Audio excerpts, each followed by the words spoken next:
এই যেখানে চিকু বসে আছে, মা ওকে খেতে দিয়েছে, এবারে মা ফেলে দিয়েছে ওকে খাবারটা, নিচে হাত দিয়ে পড়ে গেছে। এবারে ও খাবে না যতক্ষণ না মা তুলে দেবে, ও দেখবে শুধু খাবারটা, কিন্তু খাবে না।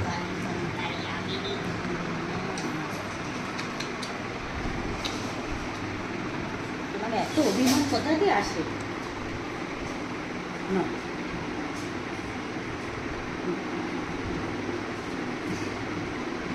এই বিস্কুটগুলো খেয়ে নেবে, কিন্তু ওইটা খাবে না এখন।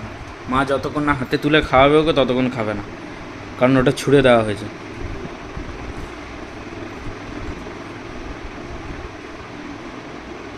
কি বলতে চাও কি এত ছেলের জন্য?